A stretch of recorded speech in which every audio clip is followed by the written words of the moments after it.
अस्सलाम वालेकुम, उम्मीद करता हूँ आप सब खैरियत से होंगे। हालिया दिनों में बड़ा ही अफसोसनाक वाकया पेश आया। ओशन गेट ज्यादा हादसे का शिकार हुआ जिसमें 5 लोग इस दुनिया से रुखसत हो गए, जिसमें से 2 एक रिनाउंड बिजनेस फैमिली पाकिस्तान में उनसे उनका ताल्लुक था। आते हैं पहले उस सबमर्सिबल वेसल के ऊपर। स्टॉकटन रश जो इस कंपनी का मालिक है, वो थोड़ा सा जिद्दी किस्म का आदमी और उसने हमेशा सस्ता माल इस्तेमाल किया। इस तरह के, ये तो खैर PS5 बड़ा लेटेस्ट टेक्नोलॉजी है। 2009 में जो लॉजिटेक की एक इसी तरह का कंट्रोलर होता था, $14 का वो मिलता है वॉलमार्ट से, उससे ये इतना बड़ा वेसल संभाल रहे थे जिसका टिकट $2.5 लाख था। इसकी सेफ्टी SOPs को हमेशा नजरअंदाज किया गया। इनफैक्ट इसी कंपनी का एक इन्वेस्टर जिसने बारहा ये रेस किया कंसर्न कि भाई ये सेफ नहीं है, उससे ये स्टॉकटन रश लड़ता रहा और वो इन्वेस्टर अपना पैसा लेके कंपनी छोड़ के चला गया। ये वाकया पेश आया कनाडा में न्यू फाउंडलैंड की कोस्ट 380 मील दूर, जहाँ पे बहरिया ओकेनस में टाइटैनिक का मलबा समंदर बोस है और उसकी एक्सप्लोरेशन के लिए ये वेसल यूज होता रहा। ये पहली बार नहीं गया था। 2021 से हर साल ये 3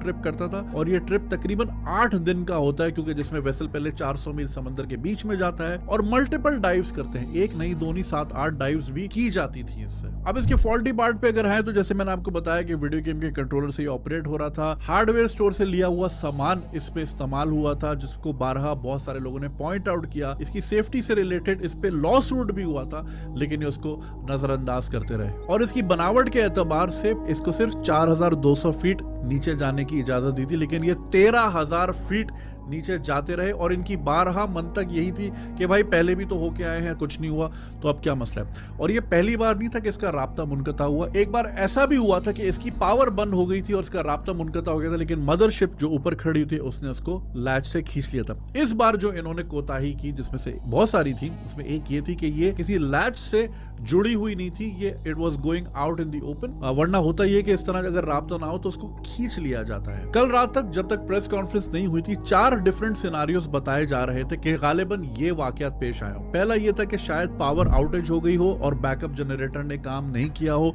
जिसकी वजह से राब्ता मुनक़ता हुआ। दूसरी पॉसिबिलिटी ये थी कि गालिबन शॉर्ट सर्किट से आग लग गई हो और टॉक्सिक फ्यूम्स की वजह से, जैसा कि आपको मालूम है आग लगने से लोग नहीं मरते बिल्डिंगों में, उसकी गैस से, उसके धुएं से मरते, तो शायद उस तरह दम घुट गया हो लोगों का। तीसरी ये थी कि एंटेंगलमेंट, यानी कि अगर कोई फिशिंग नेट, जैसे कि बहुत सारे जहाज जो हैं डूब जाते हैं, उनका फिशिंग नेट अंदर तैर रहा होता है, उसमें फंस जाती हैं, उसमें डाइवर्स भी फंस जाते हैं, उसमें सबमरीन्स भी फंस जाती हैं, या फिर टाइटैनिक के साथ ही एंटेंगलमेंट हो गई हो, यानी कि गदला पानी होता है, अंधेरा होता है, 14000 फीट नीचे, बहुत 2.5 मील नीचे होता है जमीन के, अंधेरे में नजर ना आया और टाइटैनिक के किसी रॉड के साथ फंस गया हो, या फिर वो अंदर ऐसी जगह फंस गया हो कि उसको निकलने का रास्ता ना मिल रहा हो। इसमें एक मैकेनिज्म सेफ्टी ये भी था कि ये वेट्स ड्रॉप करता है और फिर ये खुद ऊपर आ जाता है, लेकिन गालिबन कहते हैं कि अगर ये टाइटैनिक में इस तरह अंदर फंस गया हो तो ये ऊपर छत से लग रहा होगा, ये वापस बाहर आ ही नहीं सकता था। बाहर आने के लिए ओपन एरिया का होना जरूरी है। और चौथी जो पॉसिबिलिटी थी वो ये थी कि प्रेशर की वजह से, जिस तरह आप पानी में जितना नीचे जाते हैं प्रेशर बढ़ता रहता है,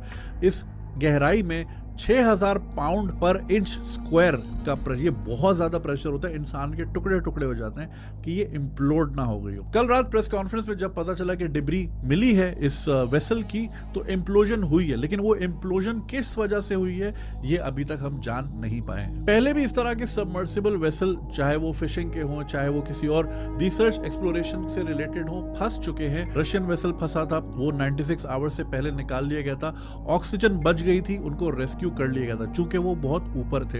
इसी तरह अर्जेंटीना में भी एक सबमर्सिबल इसी तरह फिशिंग नेट्स में फंस गई थी और उसमें कोई सरवाइव नहीं कर पाया था। सोनार एक टेक्नोलॉजी होती है, जैसे रेडार होता है हवा के लिए, पानी के लिए सोनार होता है। अब सोनार के सिग्नल्स जा भी रहे थे तो वहां चूंकि ऑलरेडी टाइटैनिक मौजूद था, तो ये कंफ्यूजन थी कि ये सिग्नल आ भी रहा है तो ये टाइटैनिक से आ रहा है या ये टाइटन से आ रहा है। और अगर डाइवर्स को ये मिल भी जाता, अव्वल तो डाइवर्स इतना नीचे नहीं जा सकते, अगर उनको मिल भी जाता तो ऐसी कोई मशीन नहीं है जो उसको खींच के बाहर ला सकती थी। और चूंकि अंदर ऑक्सीजन सिर्फ वेसल के अंदर थी, उनके पास कोई इक्विपमेंट नहीं था, वो लैच खोल के भी 14000 फीट ऊपर स्विम करना इम्पॉसिबल था। और इसमें जो एक मेजर फ्लॉ था वो ये था कि ये वेसल बाहर से ही खुल सकता था, अंदर से खुलने का इसमें कोई मैकेनिज्म मौजूद। बिल्कुल ये घर का DIY प्रोजेक्ट जिसको कहा जाता है, उस तरह का एक काफी इररिस्पॉन्सिबल कंपनी ने मुजाहरा किया।